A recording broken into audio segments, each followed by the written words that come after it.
Okay, here we are, part B. So now we need to solve between the ranges of 0 and 360 the following equation. Now, the first thing I want to point out is that this is almost identical to part A's solution.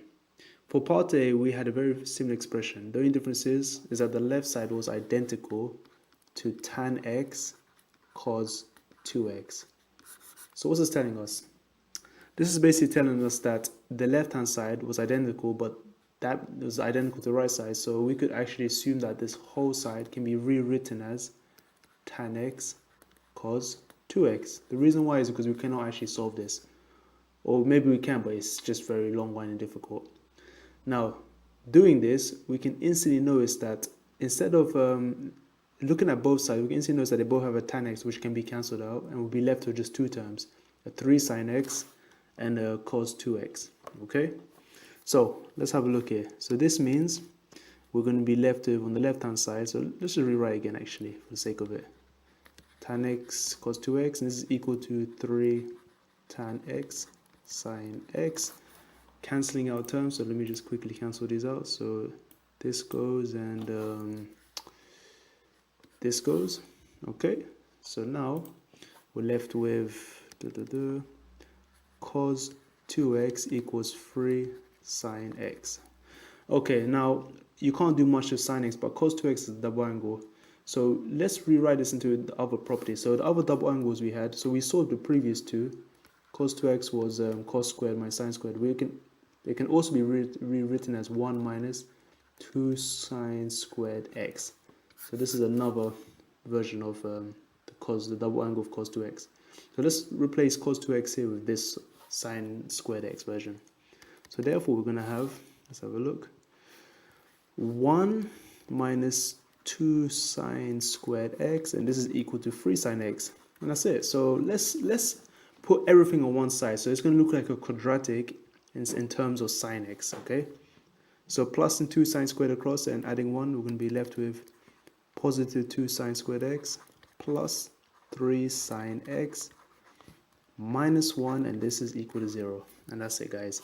And just to make it, if you're unsure, just let sine squared x be y. So we're going to have 2y squared plus 3y minus 1 equals 0. And now we just factorize as normal. So factorizing this, you can put 2y here, and you can put y here. So this will guarantee 2y squared. And now let's try. So the only possibility to get 1 would be multiplying 1 twice. So let's just put 1 here and 1 here. To get plus 3y, let's see. Nope, not possible.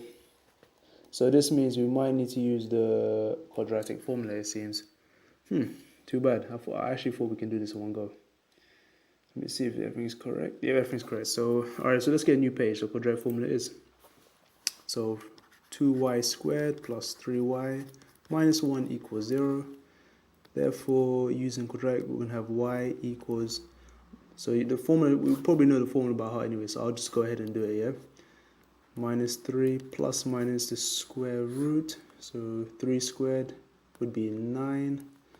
Minus 4 times a times c, so it'd be minus plus 8 over 2 times 2, which is 4. Okay, so this seems to be the solution, yeah?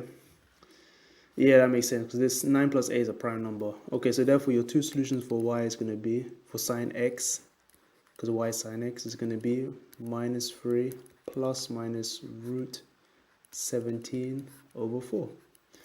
Now, let's have a look. So I'm not sure if you get 1, 2 solutions, because it's my first time doing this as well. So if we're going to inverse this, so inversing either the negative side, so I'm going to inverse the negative side first and see what result I get. This should give us a, nope, you get a math error. You cannot negative the inverse, so you got to do minus 3 plus. So yep, there's only one solution. So inversing the positive solution only, you should get x equals 16.3 degrees. Whew, almost done. So that's almost done. So looking back, they won the range between 0 and 360. Okay, so we're gonna need another fresh page for this one. Okay, here we are, fresh page. So we got x equals 16.3 degrees as the first solution. Now to find the rest of the values, we need to use the cast diagram or the quadrant rule. So the cast diagram is this. So let's just make a simple cos. So let me just quickly do one here. So we've got one line downwards. So just make it look like an XY axis. Okay, now all we do is simply label each side with cos. So we're going to start from the bottom right corner. So it'll be CAST for cost. And because we got sine, we had a sine x earlier, we need to work with sine. And it was a positive result, so it's going to be S here. And A always stands for positive value. So that's how it works. Okay, if you worked with cos or tan, you'll be using C and A. If you worked with tan, you'll be T and A. Because the sine is S and A. A is standing for all. And they both have an angle of 16.3 degrees. To get the final solution, all you do is start from 0. So 0 begins here. A half circle is 180, a full circle is 360. So the length, firstly, to here is obviously 16.3. Now the length from 0 all the way here will be just before 180. So 180 minus 16.3. And this should give us, oh man, I should be able to do this mentally, shouldn't I? So it gives us 163.7 degrees. Okay, and that's it, guys. That's all your solutions. Because it goes out 360, you can't really do more. Because if you did another circle round, it will pass the 360, so it'll be 376.3 and so on. So yeah, and that's it. I mean, if you got any other questions, please let me know. If you enjoyed the video, please give it one big fat like. And pass to your friends as well. Let everybody know, and I'll be doing more papers and more examples as time goes on. Other than that, I shall see you guys down the road, and ciao.